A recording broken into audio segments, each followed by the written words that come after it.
Olá! Nessa nossa análise, a gente vai mergulhar numa descoberta científica bem impressionante, sabe? Sobre como o exercício físico consegue manter o nosso cérebro jovem. E olha, a resposta pode não estar onde a gente imagina. Todo mundo já ouviu falar, né? Exercício é um dos melhores remédios para o cérebro. Só que os cientistas acabaram descobrindo uma conexão, no mínimo, surpreendente. A gente vê o esquema aqui, começa com exercício, claro, mas daí passa pelo fígado para só depois chegar no cérebro. E essa é a grande sacada. O fígado parece ser a peça-chave, o intermediário fundamental em toda essa história. Ok, então vamos entender isso direito. Para a gente conseguir sacar essa conexão, a gente precisa primeiro conhecer quem é digamos, o mensageiro secreto que leva as ordens do fígado até o cérebro. E aqui está ele, o nosso protagonista, uma proteína com um nome meio técnico, GPLD1. Ela faz parte de um grupo de moléculas que os cientistas chamam de exerquinas. Para ficar mais fácil, pode pensar nelas como, sei lá, pacotes que o fígado manda pela corrente sanguínea, que seria o nosso serviço de correio, sabe? E esses pacotes entregam todos os benefícios do exercício para o resto do corpo, inclusive, claro, para o cérebro. E o ponto-chave é o seguinte: essa proteína é poderosa, mas poderosa mesmo. Em experimentos com camundongos já idosos, os pesquisadores viram que só o fato de aumentar os níveis dessa GPLD1 no corpo já era o suficiente para reverter a perda de memória que vem com a idade. É como se eles dessem uma injeção de juventude direto na cognição dos bichinhos. Só que aí, isso levou os cientistas a um baita mistério. Tinha um quebra-cabeça ali, uma peça que não encaixava e que eles precisavam resolver para entender como é que tudo isso funcionava de verdade. E o grande desafio era este aqui. A GPLD1 é uma molécula grande, sabe? E ela não consegue passar com facilidade pela barreira que protege o nosso cérebro. Então a pergunta era, como é que uma proteína do fígado consegue ter um efeito tão gigantesco na memória sem nem mesmo entrar no cérebro? Não fazia sentido, parecia um paradoxo total.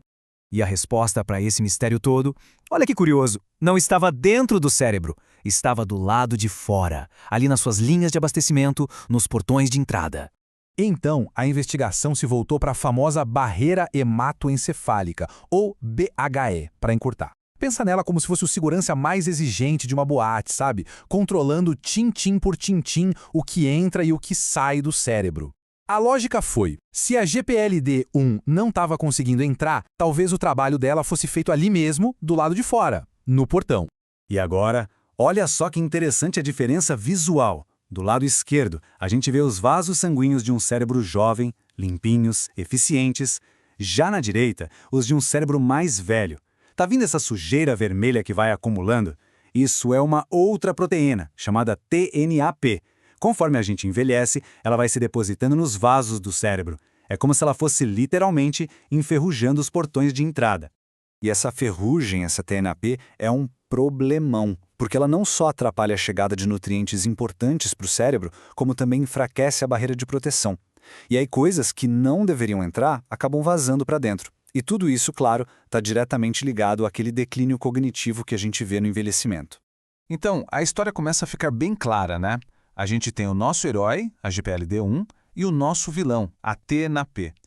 O grande momento, o eureka da pesquisa, foi quando os cientistas finalmente descobriram qual era a relação direta entre esses dois.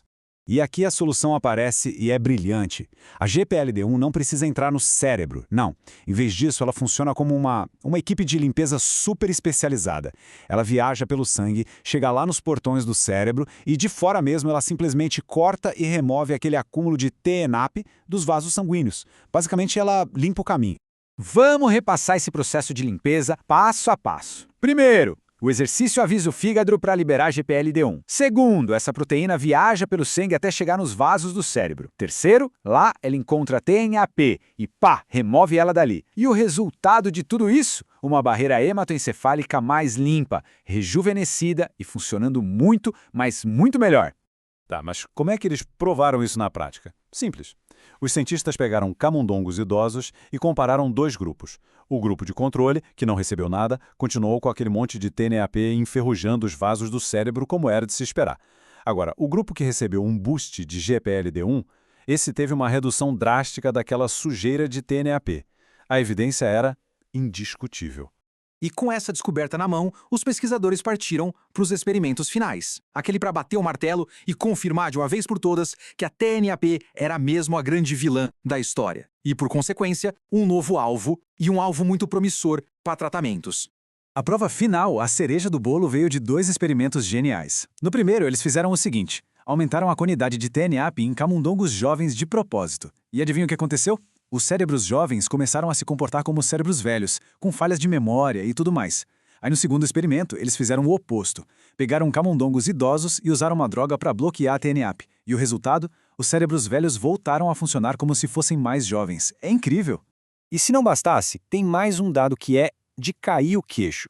Quando eles foram analisar as mudanças a nível genético nas células dos vasos sanguíneos do cérebro, eles viram que impressionantes 90,7% das alterações causadas pela GPLD1 trabalhavam para basicamente reverter os efeitos do envelhecimento. Isso é um rejuvenescimento em nível molecular, é algo muito profundo. Então a mensagem final aqui é muito, muito poderosa. Ao limpar o guardião do cérebro, não é só a cognição e a memória que melhoram.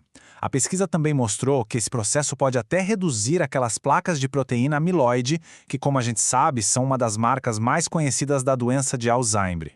Olha, os próprios autores do estudo resumem a importância do trabalho deles de uma forma perfeita.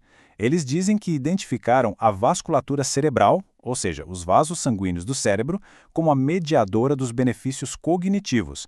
Em outras palavras, eles descobriram um novo mecanismo, um eixo fígado-cérebro, que explica como os benefícios do exercício chegam lá na nossa sala de comando. E a chave de tudo está na saúde desses vasos. E tudo isso nos deixa com uma pergunta para o futuro, né? Uma pergunta fascinante. Será que se a gente conseguir desenvolver terapias que, sei lá, imitem esse efeito de limpeza da GPLD, ou que simplesmente bloqueiem aquela sujeira da TNAP, será que a gente não teria nas mãos uma nova e poderosa ferramenta para tratar não só o envelhecimento normal do cérebro, mas também doenças terríveis como Alzheimer? É uma possibilidade incrível para a gente ficar de olho.